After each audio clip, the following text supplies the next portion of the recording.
I thought my baby shower was perfect until my sister gave me a box of shredded money, sneering I didn't deserve it, yet I smiled because I had just cut off her allowance, and what followed left everyone stunned, bracing for chaos she never imagined. I'm Emily, 32 years old, a financial analyst, and about to become a mom for the first time. You'd think that at this point in my life, my biggest concerns would be prenatal vitamins and assembling a crib, not dealing with my sister's drama. But no, Laura, my younger sister, 26, has always had a flair for theatrics. And by theatrics, I mean making every single thing about herself. At my wedding, she cried because I was getting married before she was. When I got my first promotion, she called me a sellout for working a corporate job while she was still figuring things out. And now, my baby shower? Of course, she had to find a way to ruin that too. The day had been perfect. My best friend Sarah hosted it at her place. Pastel decorations, cupcakes with little teddy bears on top, laughter echoing through the house. My husband, Matt, was chatting with my parents, and for the first time in months, I actually felt happy. Then Laura handed me her gift. It was a medium-sized box wrapped in gold paper with a neat silver ribbon. Fancy, suspiciously fancy. I hesitated for a second, but with everyone watching, I forced a polite smile and untied the ribbon. I lifted the lid and froze. Inside was a pile of shredded cash, hundreds of tiny torn-up bills like someone had fed money through a paper shredder and dumped it in a box. I blinked. Maybe my pregnancy brain was making me hallucinate, but no, this was real. And Laura? She was smirking. "You don't deserve it anyway," she said, loud enough for the whole room to hear. The air went thick with stunned silence. My mother gasped. My best friend's jaw dropped. Someone knocked over a glass. My husband immediately stepped forward, but I lifted a hand to stop him. I looked at Laura, looked at the shredded money, then back at her, and I smiled. Because what she didn't know, what no one knew, was that last week I had finally stopped transferring her monthly allowance, and this was her tantrum. I exhaled slowly and set the box down on the table. Then I turned to Laura, tilting my head. "Wow," I said. "That's creative." Laura's smirk faltered. She was expecting tears, outrage, something dramatic. I just kept smiling. "This must have taken so much effort," I added, picking up a handful of shredded bills and letting them fall through my fingers. "Did you do this yourself, or did you make your boyfriend do it?" A ripple of laughter moved through the room. My best friend covered her mouth, hiding a smirk. Even my mother looked like she was holding back a comment. Laura's face turned red. "I just thought—" "No," I cut her off, my voice still calm, still too nice. "I know what you thought. You thought this would embarrass me, that you'd ruin my baby shower. But really, Laura, this just proves I made the right choice." Her eyes flickered with confusion. "What?" I leaned in slightly, lowering my voice just enough to make her really listen. "You noticed the money stop, didn't you?" Her eyes widened. "Yeah," she noticed. "And that's when I knew I had won." Laura's face went pale. She blinked rapidly, processing what I had just said. The room was dead silent. Everyone was watching, waiting to see what would happen next. Even my mom, who usually rushed to Laura's defense, was frozen in place. Laura let out a sharp, breathy laugh. "Wait, are you joking?" I shrugged. "Nope," she scoffed, crossing her arms. "You cut me off? Just like that? Yup." Her mouth opened and closed like a fish gasping for air. Then her expression twisted into rage. "You have no right!" Gasps rippled through the crowd. My husband, Matt, took a step closer to me, his whole body tense. My best friend, Sarah, actually giggled under her breath. She lived for drama, and this was peak entertainment. I just tilted my head. "Really? That's all you've got?" Laura clenched her fists, shaking with fury. "I needed that money, Emily." "Oh?" I arched an eyebrow. "For what, exactly?" "Because, from what I remember, you don't pay rent. Mom and Dad let you live at home for free. You don't have any bills. I paid off your credit card debt last year. And you definitely don't have a job because the last time I asked you were too busy finding yourself to work." The color drained from her face. The truth hung in the air like a grenade with the pin pulled. Then came the explosion. "You owe me!" she shrieked, slamming her hand on the table so hard that the cupcakes trembled. "You have everything. A husband, a house, a baby on the way. And I worked for it." I cut in sharply. "Every single thing I have, I earned." I didn't sit around waiting for someone to hand it to me. Laura was breathing heavily, her whole body shaking with rage. "You've always thought you were better than me." "No," I said calmly. "You always thought I was better than you. That's the real issue, isn't it?" Dead silence. Laura opened her mouth, then shut it. Her face was burning red now, and I could see the cracks forming. The reality was sinking in. For the first time in her life, she wasn't getting what she wanted, and she couldn't handle it. Suddenly, she spun around, locking eyes with our mom. "Mom, say something!" I turned to Mom too, curious to see what she'd do. She hesitated. For the first time, she hesitated. Usually, she jumped in immediately, scolding me for upsetting Laura, smoothing things over like always. But now, she looked embarrassed, like she had finally realized how ridiculous Laura was acting. Well, Mom started awkwardly. "Maybe we should all just—" "Oh, stop it!" Laura snapped at her. The entire room sucked in a collective breath. Mom's lips pressed into a thin line, and that was it. That was the moment Laura screwed herself. Because for the first time in forever, our mom didn't defend her. I turned back to Laura, my smile growing. "Wow, you're really just burning every bridge today, huh?" She screamed, an actual full-blown toddler-level scream of frustration, then grabbed the gift box full of shredded money and threw it at me. I barely flinched as the confetti-like pieces fluttered to the floor around me. That was when Matt stepped forward, his voice deadly calm. "Laura, you need to leave." She whipped her head toward him. "Stay out of this!" Not happening, his voice was low, dangerous. "You just threw something at my pregnant wife. Get out!" Laura's eyes darted around the room, searching for someone to back her up. No one did. Not Mom, not Dad, not even our relatives who usually stayed neutral in our fights. She was alone, and she knew it. Her breath came in short, angry puffs. Then, with a final huff, she turned on her heel and stormed out. The moment the front door slammed behind her, the tension in the room snapped like a rubber band. Sarah burst into laughter. "Oh my goodness, that was the best baby shower ever!" Matt sighed, wrapping an arm around me. "Are you okay?" I exhaled, shaking off the adrenaline. "More than okay." I looked down at the shredded money scattered around my feet. Then I grinned. Because for the first time in my life, I was finally free.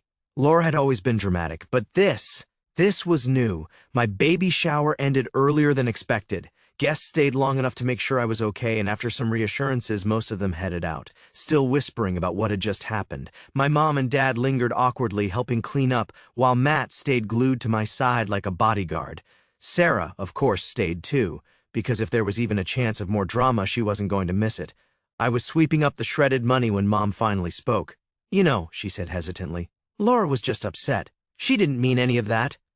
I paused, then slowly looked up at her. "Mom, she literally threw a box at me." Mom waved a hand dismissively. "She wasn't aiming at you." Sarah let out a snort so loud it nearly made me laugh.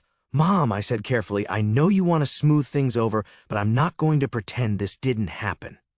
Mom sighed. "She's just been struggling lately." "Struggling with what?" I cut in. "Not having unlimited access to my bank account anymore?" "She's your sister," Mom said, as if that was a complete argument. I exhaled. "Mom, I love you, but Laura isn't my responsibility." For a second, Mom looked genuinely offended, like I had just said I was leaving the family forever. "Don't be so harsh," she said. "You know she has trouble managing things on her own. Maybe it's time she learned," I said. Dad, who had been silent the whole time, suddenly cleared his throat. "Emily has a point." I nearly dropped the broom. Mom turned to him, stunned. "What?" Dad shrugged. "Laura's grown. She needs to figure things out herself." Mom looked like she had just witnessed a glitch in the universe. Dad never took sides. I, on the other hand, wanted to hug him. Mom let out a deep breath, shaking her head. "Fine. Do whatever you want." And with that, she grabbed her purse and walked out. I turned to Dad, still in shock. "Did that just happen?" He chuckled. "I think I've spent enough years watching her manipulate you. Maybe it's time she learned how the real world works." And just like that, I realized I had gained an ally. I should have known Laura wouldn't let this go. That night, my phone buzzed with an incoming call. I glanced at the screen, Laura. I let it ring. 5 minutes later, another call, then a text. "You ruined my life today." I sighed and showed Matt.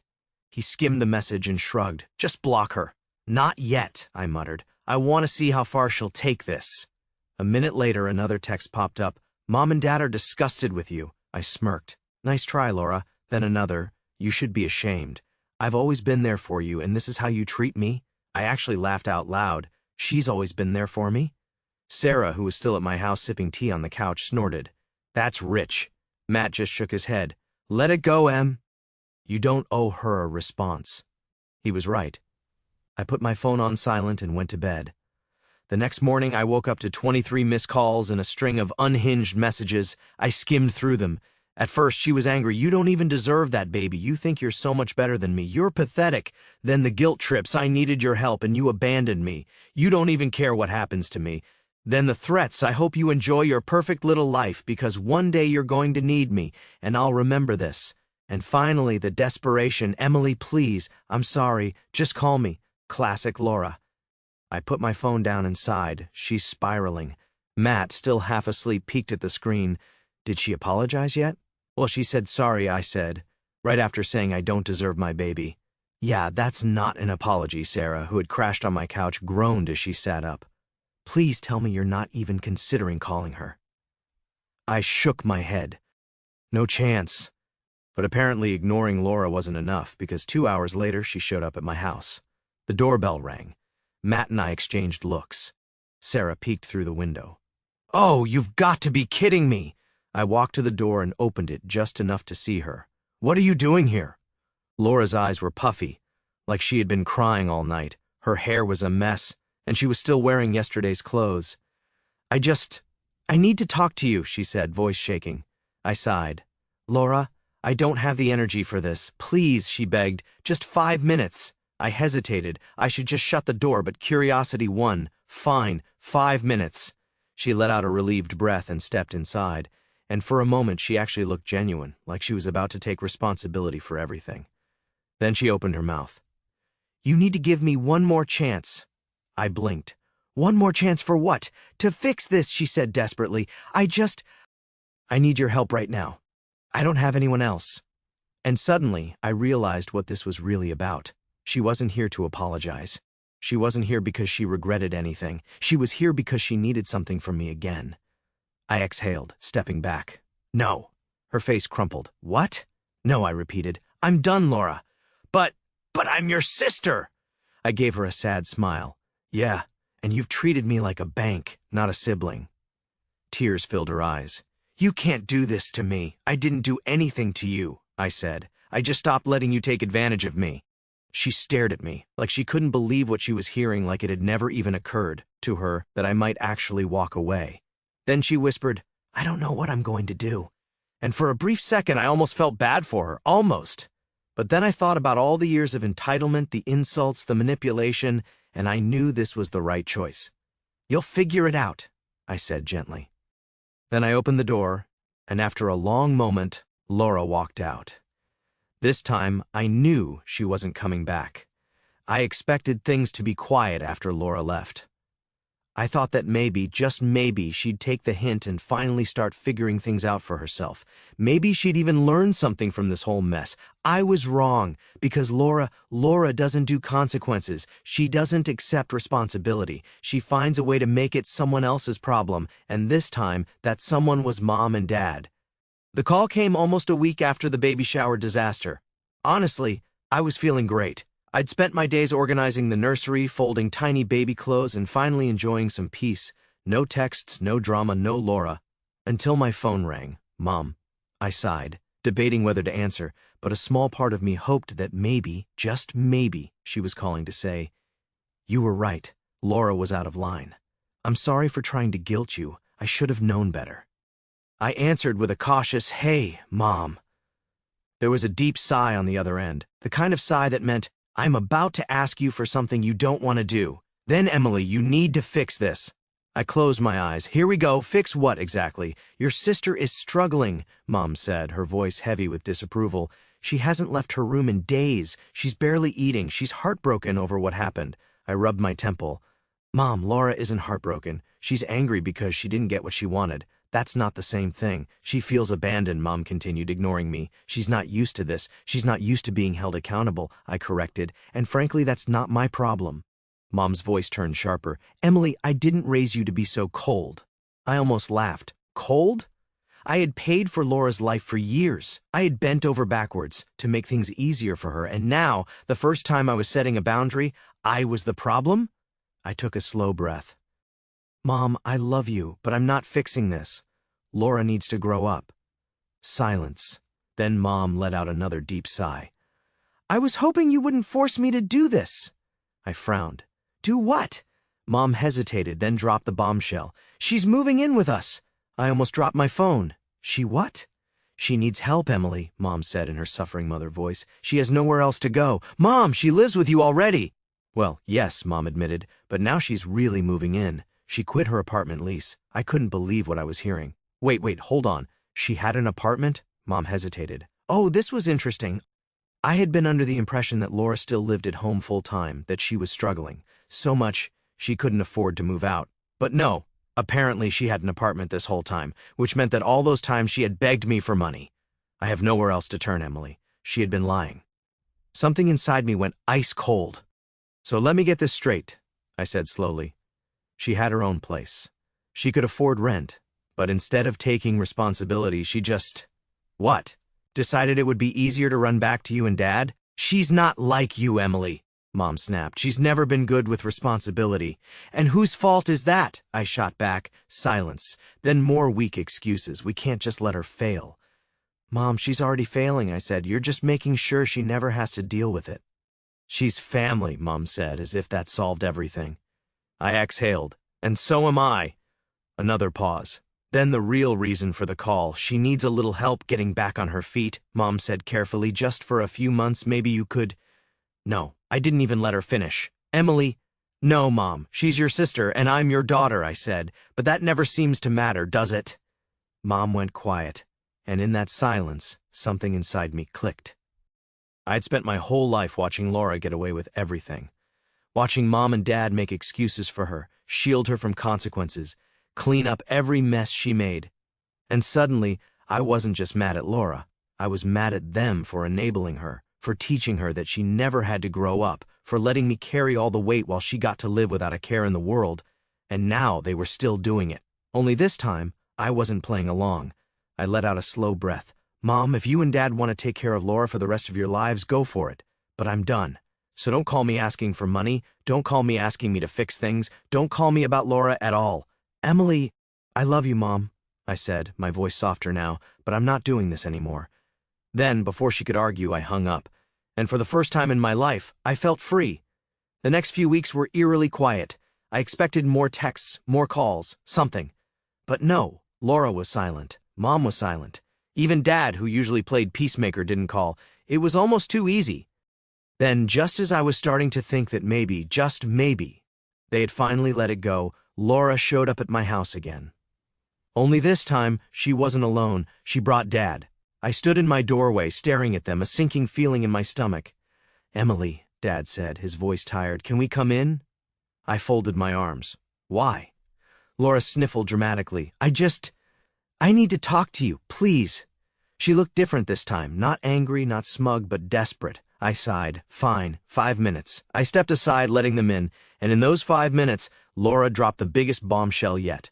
Laura stood in my living room, eyes red, her usual arrogance gone. She wasn't smirking, she wasn't glaring, she just looked small. Dad shifted awkwardly beside her, glancing at me like he wasn't sure how I'd react to whatever was about to come next.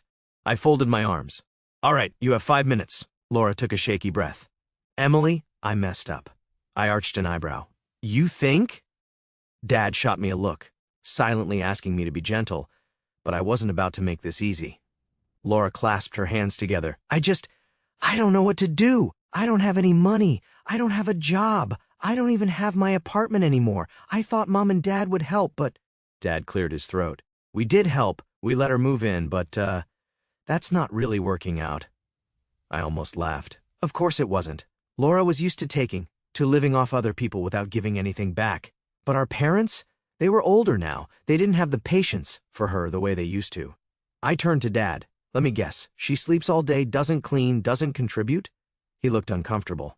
Well, I wouldn't put it like that. Laura's head snapped toward him. Wait, so that's why you're here? Because they don't want me either? Dad sighed. Laura, Oh my gosh, she whispered. I thought we were fixing things. I thought you were helping me. I let out a slow breath. Laura, what do you want? She turned back to me, desperation flickering in her eyes. I need your help. I just need a little money to get back on my feet. Just for a couple of months, I swear I'll find a job. I met her gaze evenly. No. She blinked. What?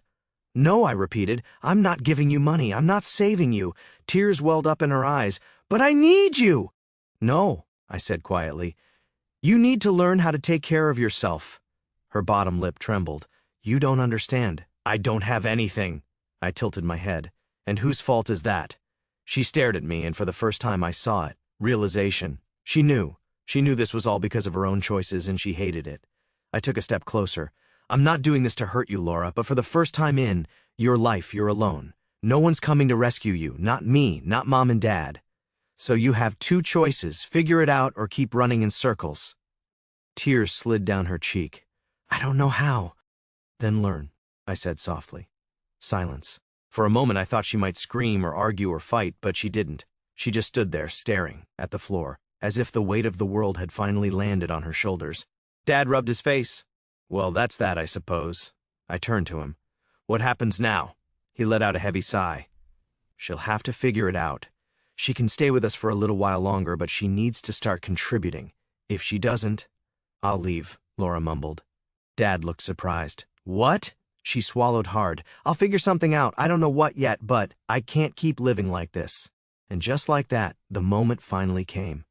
Laura had hit rock bottom. She was standing at the edge of her old life, looking out at the reality she had avoided for years, and for the first time, she realized no one was going to catch her if she fell. She had to climb out herself. And as much as I wanted to believe her, as much as I hoped she would change, I knew better. So I nodded. I wish you the best, Laura. She hesitated. That's it? That's it? And with that, she turned and walked out. A few weeks passed, then a month. Laura stayed quiet. No calls, no texts, nothing. Mom called once, saying Laura had gotten a job at a retail store. She wasn't thrilled about it, but she was managing. I didn't ask for more details because the truth is I had moved on. I had a baby to prepare for, a husband who supported me, a life free of my sister's endless demands, and for the first time in years, I felt light. One afternoon, as I was folding baby clothes, a text popped up from an unknown number. Laura, I'm sorry for everything. I stared at it for a long moment. I didn't know if she meant it. I didn't know if she had really changed. But I did know one thing. I wasn't going back. So I smiled, put my phone down, and went back to my life.